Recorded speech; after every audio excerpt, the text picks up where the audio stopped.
My family situation was unique. My daughter was going through chemotherapy, and my son was a sibling who was suffering because he was watching his sister be ill, and he was missing a lot of time with family because we were at the hospital all the time. My son was getting D's and F's in school. He was getting suspended all the time. He was bullying my daughter at home, and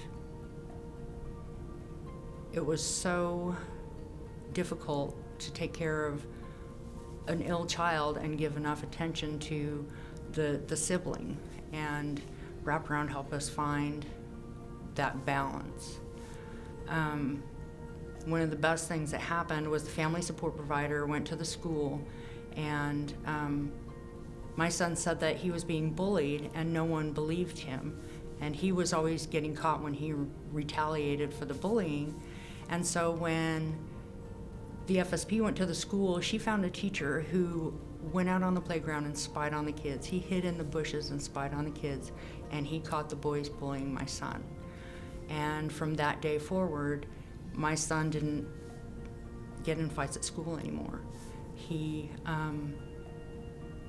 The teacher that was willing to do that was the technology teacher, and that sparked an interest in my son in technology, and so he joined robotics. And when he was in high school, my son went to the nationals. His robotics team went to the nationals, so it was a great success story there, just sparked by one teacher caring, one FSP taking the time to find a support in a school. When we came into the wraparound process, we didn't know anyone that lived in the town where we were living. I had just moved there, and so I didn't know anyone in town. We didn't have any friends or family there, and we really had no actual support in town. I had family that were far away that were very supportive, often talking on the phone, and other types of support, calling, sending things, letters and gifts. Having family-driven care for us meant people who came in and listened to our needs and approached those needs on an individualized basis. So there was no, we do this and you're gonna do this. It was, what do you need us to do? And that perspective helped us to reach our goals instead of someone else's goals.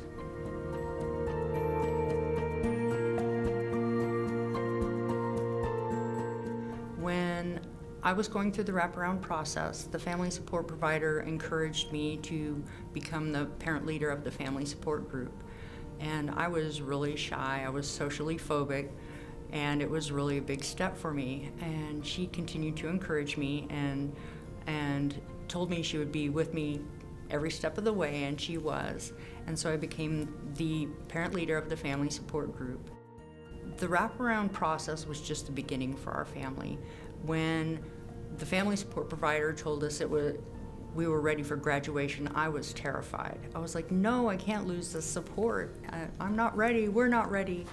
And it was a scary process, but once we were graduated and continued coming to the family support groups and staying plugged in, becoming a family support provider was the next step. And after I became a family support provider, I began to meet community partners on a different level.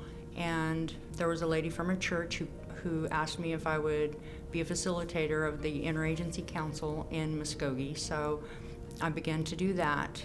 And then I became involved with Bridges Out of Poverty. And after that, I was also asked to be the facilitator of the local domestic violence network. And so I'm the facilitator of that. And I also have recently been asked to facilitate the community anti-drug network meetings in town. So I've become really active in my community, and through it all, I really hope to be a model for other people in my community to rise up and take a step forward. I am working on my bachelor's degree in psychology right now, so I can further go further with my career in behavioral health. I've had the honor of being recognized in my community in the domestic violence area, and I also was given the 2013 Professional Youth Worker of the Year Award by the state of Oklahoma, which was quite an honor. The Seroptimists in my community gave me a scholarship called the Women's Opportunity Award, and that helped me with a full semester of school. The effects of wraparound are not just instant and short term, they're long-term effects. My son's life has been affected forever. He was given an opportunity to go to a youth leadership academy here in Oklahoma, one of 20 young men, or young people actually. And then he was also chosen to go to Georgetown Youth Leadership Institute in Washington, D.C. That was an amazing experience. And what I am most impressed with today that my son is doing, besides managing his ADHD without medication, working, taking care of his stuff, he is also reaching out to other youth in his community, not on a professional level, not on a recognized volunteer level, but in his everyday life. He is supporting youth with disabilities. He's taking underprivileged young adults to food banks, and so he's just modeling or echoing what he has seen through the wraparound process, and it just blows my mind that he is shining in that way, and I'm just amazed at who my son has become.